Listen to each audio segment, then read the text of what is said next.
Assalamualaikum warahmatullahi wabarakatuh. Nabda ta'allumana fi hadha as-sabah bi qira'atil basmalah. Bismillahirrahmanirrahim. Alhamdulillah, dalam kesempatan kali ini kita akan membahas tentang taqsimul fi'li bi'i'tibari zamanihi. Pembagian fi'il berdasarkan zaman terjadinya fi'il tersebut. Pada pertemuan yang lalu kita membahas tentang fi'il. Kullu fi'lin yadullu ala husuli amalin fi zamanin khasin. Setiap pekerjaan yang terjadi pada suatu zaman tertentu. Nah, tertentunya apa? Tentu ada 3 zaman: sekarang, yang lampau, dan yang akan datang. Nah, maka kita akan membahas hal tersebut secara khusus. Taqsimul fi'li bi'i'tibari zamanihi, pembagian fi'il berdasarkan zaman terjadinya fi'il tersebut atau zaman terjadinya kata kerja tersebut. Dalam bahasa Arab dibagi menjadi 3 zaman, dibagi menjadi 3 fi'il. Yang pertama al-fi'lul madhi, ya. Yang kedua al-fi'lul mudhari', dan yang ketiga al-fi'lul amri. Sekarang kita akan membahas pengertian dari 3 macam fi'il tersebut. Yang pertama al-fi'lul madhi. Apa yang dimaksud dengan fi'lul madhi? Ma huwa fi'lul madhi? Mal murad bi fi'lil madhi? Al-fi'lul madhi huwa kullu fi'lin yadullu ala husuli amalin fi zamanil madhi. Jadi fi'lul madhi adalah setiap fi'il atau setiap kata kerja yang menunjukkan kata kerja tersebut terjadi di zaman lampau atau yang sudah terjadi di zaman lampau. Ini namanya fi'lul madhi. Contoh, qara'a Muhammadun al-Qur'an. Qara'a di sini adalah fi'lul madhi, qara'a, yang artinya membaca. Jadi qara'a Muhammadun al-Qur'ana, Muhammad telah membaca Al-Qur'an.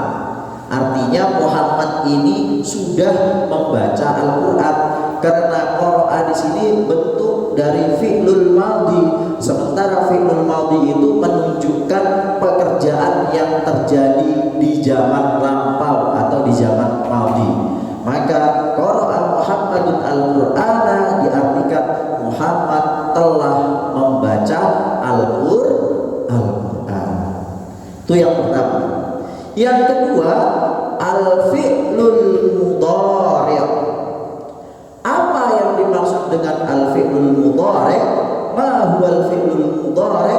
Mal murad bi fi'lil mudhari'? Al-fi'lul mudhari' huwa kullu fi'lin yadullu ala husuli amalin fi zamanil hadir awil mustaqbal. Jadi fi'lul mudhari' adalah setiap fi'il yang menunjukkan kata kerja tersebut terjadi di zaman hadir saat ini atau terjadi di masa yang akan datang, mustaqbal. Jadi fi'lul mudhari' ini adalah kata kerja yang terjadi pada saat ini, sekarang ini, atau yang akan datang. Berarti itu disebut dengan fi'lul mudhari'. Wala budda ayyakuna mabdu'an, dan fi'lul mudhari' ini harus diawali dengan apa? Biharfin min ahrufil mudhari'ati. Maka fi'il mudhari ini harus didahului dengan salah satu huruf dari huruf-huruf mudhari'ah. Apa saja huruf-huruf mudhari'ah itu? Al-hamzah, wan nun, nun, wa ya, wa ta, ta. Al-hamzah, wan nun, wal ya, wa ta. 4 huruf itu adalah huruf mudhari'. Dan nanti dalam pertemuan berikutnya kita akan membahas ini secara detail. Ini masih perkenalan saja, ini masih dasarnya saja. Contoh misalnya al-mithalu, contohnya ya'kulu Muhammadun. Muhammad sedang makan. Berarti ini diartikan sedang makan. Kenapa? Karena ini menggunakan fi'il mudhari'. Sedangkan fi'il mudhari' itu diartikan sebagai fi'il yang terjadi pada saat sekarang ataupun yang akan datang. Maka ya'kulu Muhammadun berarti Muhammad sedang makan. Kalau disebutkan ya'kulu Muhammadun ghadan berarti Muhammad besok akan makan. Berarti menunjukkan mustaqbal, fi zamanil mustaqbal atau zaman yang akan datang. Sampai di sini bisa dipahami? Kenapa ini ya'kul? Berarti ya'kul ini didahului dengan huruf mudhari' ya. Tadi sudah Ustaz sampaikan wala budda ayyakuna mabdu'an. Fi'il mudhari' harus didahului dengan salah satu huruf dari huruf mudhari'ah yang 4, yaitu hamzah, wa nun, wal ya, wa ta. Maka contoh di sini ini didahului dengan huruf ya.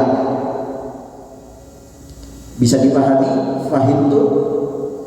Baik.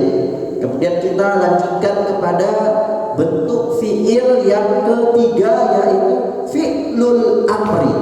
Apa itu fi'lul amri? Fi'lul amri ini adalah kata kerja perintah. Fi'lul amri huwa kullu fi'lin yutlabu bihi husuli syai'in fi zamanil mustaqbal. Fi'lul amri adalah setiap fi'il yang diminta untuk dilakukan ya, di zaman kapan? Di zaman yang akan datang. Jadi bedanya fi'lul mudhari' sama fi'lul amri, kalau fi'lul mudhari' itu terjadi sekarang dan yang akan datang, tapi kalau fi'lul amri ini pasti terjadi akan datang.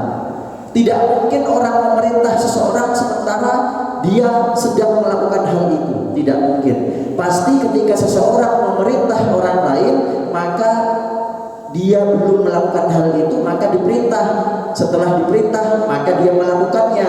Maka fi'lul amri atau kata perintah itu pasti terjadi di masa yang akan datang. Karena sebelumnya tidak dilakukan oleh orang yang bersangkutan. Contoh, ijlis, duduklah. Ini masuk kalimat fi'lul amri, kata kerja perintah. Ijlis, ijlis ini pasti terjadi di zaman mustaqbal, di zaman yang akan datang. Kenapa? Karena tidak mungkin orang yang sedang duduk kita suruh duduk lagi, nggak mungkin. Misal orang itu duduk, kita suruh ijlis, nggak mungkin. Orang sedang makan, kita suruh kul, nggak mungkin. Pasti orang tersebut belum melakukan pekerjaan itu, maka kita suruh untuk melakukan kerjaan itu. Ijlis, iqra, kul, idham, dan seterusnya. Maka fi'lul amri itu terjadi di zaman mustaqbal yang akan datang. Mungkin sudah jelas ini pemaparan Ustaz. Diulang-ulang lagi apa yang Ustaz telah jelaskan, karena ilmu nahwu itu berhubungan antara satu dengan yang lainnya, terkait antara satu dengan yang lainnya, ibarat mata rantai. Jadi kalau bab yang pertama belum paham, lantas belajar ke bab selanjutnya, maka akan kesulitan untuk memahami karena saling berhubungan. Bagi ananda yang sudah kelas 3, diulang lagi tidak masalah, walaupun ini sudah dipelajari sebagai review untuk pembelajaran tentang materi ilmu nahwi ini. Mungkin ini saja yang Ustaz ingin sampaikan. Wa akhiru da'wana alhamdulillahi rabbil alamin. Wassalamualaikum warahmatullahi wabarakatuh.